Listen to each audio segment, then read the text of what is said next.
سارے کافر اکٹھے ہو کے آگے حضور کے گھر کا گھیرا ڈال لیا تھا کہ آج چھوڑیں گے نہیں، لیکن حضور ان کے سروں میں خاک ڈالتے گزر گئے۔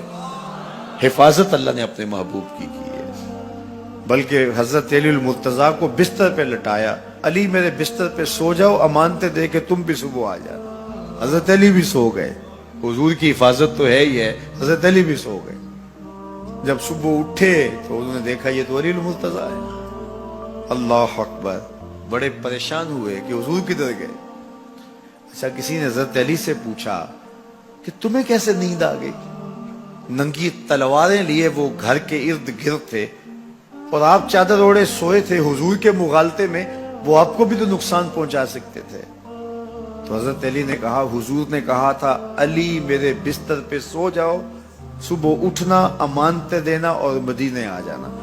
مجھے یقین تھا سوؤں گا بھی، صبح اٹھوں گا بھی، امانتیں بھی دوں گا، مدینے بھی پہنچوں گا، اس لیے کہ حضور نے فرمایا ہے۔ جب حضور نے فرما دیا ہے تو پھر ہو کے رہے گا۔ جب حضور ہجرت کرتے ہوئے جا رہے تھے نا، 100 سرخ اونٹ حضور کی گرفتاری کے لیے نام رکھا ہوا تھا۔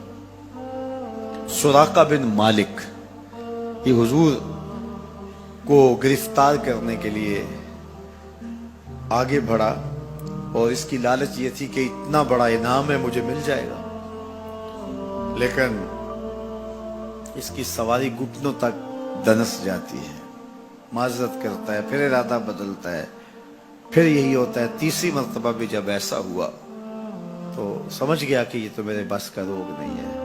اب اسے پریشانی ہوئی کہ جو آج اس حالت کے اندر بھی اللہ کی اتنی تائید کے سائے تلے ہیں، تو کل جب یہ دوبارہ پلٹیں گے اور مکہ ان کے قبضے میں ہوگا تو پھر میرے ساتھ نہ جانے کیا سلوک ہوگا۔ تو کہا کہ حضور مجھے امان لکھ دیجئے۔ تو حضور نے کیا فرمایا؟ سراقہ تو مجھے گرفتار کرنا چاہ رہا ہے، میں تیرے ہاتھ میں کسرا کے کنگن دیکھ رہا، میں تیرے ہاتھ میں کسرا کے، اس وقت کی سپر طاقت تھی کسرا، تو فرمایا میں تیرے ہاتھوں میں کسرا کے کنگن دیکھ رہا۔ تو حضور سے انہوں نے باقاعدہ امان لکھوا لی۔ اللہ اکبر۔ حضرت عمر کا زمانہ ہے، ایک جنگ میں حضرت سراقہ بن مالک بھی تھے، تو کافر قلعہ بند ہو گئے، اور یہ جب ان کے اوپر حملہ آور ہوتے ہیں تو وہ اندر سے پتھر پھینکتے ہیں، فصیل عبور نہیں کی جاتی۔ تو سراقہ بن مالک کہنے لگے کہ مجھے آپ منجنیق میں ڈال کر کے ان کے قلعے کے اندر پھینک دو اور میں اندر سے جا کے دروازہ کھول دوں گا، تو پھر تم آ جانا۔ تو لوگوں نے کہا سراقہ کیا بول رہے ہو؟ وہ بڑی غلیل کی طرح منجنیق ہوتی ہے، کہا اس میں ڈال کے تجھے پھینکیں گے، جب تو گرے گا تیری ہڈیاں باقی نہیں بچیں گی، پھر وہ تلواریں لیے کھڑے ہیں تجھے زندہ چھوڑیں گے۔ تو حضرت سراقہ نے کہا مجھے کچھ نہیں ہوگا، اس لیے کہ حضور نے کہا تھا تیرے ہاتھوں میں کسرا کے کنگن دیکھ رہا ہوں، ابھی تک کنگن نہیں آئے، جب تک کنگن نہیں آتے موت آ ہی نہیں سکتی ہے۔ یہ یقین تھا ان کا، یہ اذعان تھا ان کا۔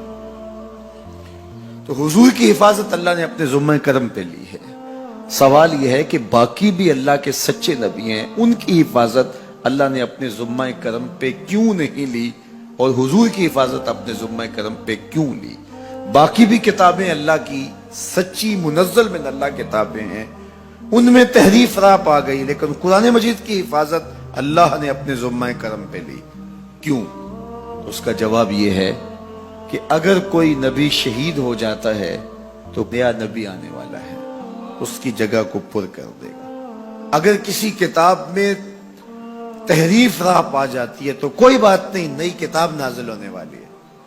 حضور کی حفاظت اس لیے کی کہ اگر حضور بھی شہید کر دیے جاتے ہیں تو پھر حضور کے بعد تو کوئی نبی آنے والا نہیں ہے، اور کتاب اللہ کے اندر اگر تحریف کر دی جاتی ہے فَبِأَيِّ حَدِيثٍ بَعْدَهُ يُؤْمِنُونَ، تو قرآن کے بعد تو کوئی اور نسخہ نور نازل ہی نہیں ہونے والا، تو لوگ ہدایت، روشنی اور اجالا کہاں سے لیں گے؟ اس لیے اس کتاب کو بھی باقی رکھا گیا اور مصطفیٰ کی بھی حفاظت فرمائی گئی۔ حضور کے آنے کے بعد اتمام دین ہو گیا. انا خاتم النبیین لا نبی بعدی, میں آخری نبی ہوں, میرے بعد کوئی نبی نہیں ہوگا. اور میں نے عرض کیا 100 آیات قرآنیہ, 210 احادیث اور صحابہ, تابعین, ائمہ اور بزرگوں کے ہزارہ اقوال اس میں موجود ہیں.